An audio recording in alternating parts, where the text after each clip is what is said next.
सोलापूर लोकसभा मतदारसंघाच्या महाविकास आघाडीच्या उमेदवार प्रणिती शिंदे यांना लिंगायत समाजाने जाहीर पाठिंबा दिलाय। वीरशैव लिंगायत समाजाच्या प्रमुख मान्यवरांची बैठक शुक्रवारी सिद्धेश्वर कारखान्याचे मार्गदर्शक तथा सिद्धेश्वर मंदिराचे विश्वस्त धर्मराज काडादी यांनी आयोजित केली होती। या बैठकीत सोलापूर लोकसभेच्या महाविकास आघाडीच्या उमेदवार प्रणिती शिंदे यांना पाठिंबा देण्याचा निर्णय घेण्यात आलाय। यावेळी सिद्धेश्वर सहकारी साखर कारखान्याचे चेअरमन काडादी यांनी चिमणी प्रकरणाचा उल्लेख करत आपली भूमिका स्पष्ट केली। या बैठकीत बोलताना धर्मराज काडादी म्हणाले, आमदार प्रणिती शिंदे यांनी चिमणी पाडल्यानंतर तात्काळ साखर कारखाना स्थळावर येऊन पाहणी केली। तसेच सर्व कामगारांना यावेळी त्यांनी धीर दिला होता। प्रणितींच्या अंगात काम करण्याची धमक आहे। आपला सिद्धेश्वर कारखान्याचे दक्षिण सोलापूर, अक्कलकोट, उत्तर सोलापूर, मोहोळ अशा 5 तालुक्यांमध्ये सभासद आहेत। यावेळी मी स्वतःच लक्ष घालून सर्व तालुक्यात फिरून सभासदांची एक बैठक घेणार आहे।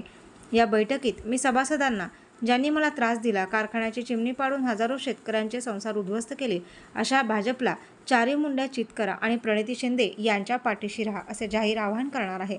प्रणिती यांनी विधानसभा सभागृहात सुद्धा आपल्या सिद्धेश्वर कारखान्याच्या चिमणीचा विषय वेळोवेळी मांडला आणि सरकारच्या या निर्णयाविरोधात धारेवर धरले होते। सुशीलकुमार शिंदे यांनीही यात्रेवेळी रस्त्याच्या विषयी स्वतः मंत्रालयात येऊन मुख्यमंत्र्यांशी बैठक घेऊन हा विषय मार्गी लावला होता, याची आठवण काडादी यांनी यावेळी उपस्थितांना करून दिली आहे। या प्रसंगी या बैठकीस काँग्रेसचे ज्येष्ठ नेते सुशीलकुमार शिंदे, माजी मंत्री सिद्धाराम म्हेत्रे, काँग्रेस नेते सुरेश हसापुरे, माजी आमदार विश्वनाथ चाकोते, बाजार समितीचे संचालक अमर पाटील, केदार उंबरजे, अशोक पाटील, माजी सभापती मल्लिकार्जुन पाटील, शिवयोगी शास्त्री हिरेमठ, सिद्धराम चाकोते, शंकर पाटील, रामदास फताटे, अनिल सिंदगी, हरीश पाटील, विजयकुमार हत्तुरे, रमेश बावी, सकलेश बाबुळगावकर यांच्यासह सिद्धेश्वर साखर कारखाना, सिद्धेश्वर देवस्थान, सिद्धेश्वर शिक्षण संस्था, सिद्धेश्वर बाजार समिती पदाधिकारी सह समाजातील मान्यवर मोठ्या संख्येने उपस्थित होते। प्रारंभी काँग्रेसचे नेते सुरेश हसापुरे यांनी प्रास्ताविक केले।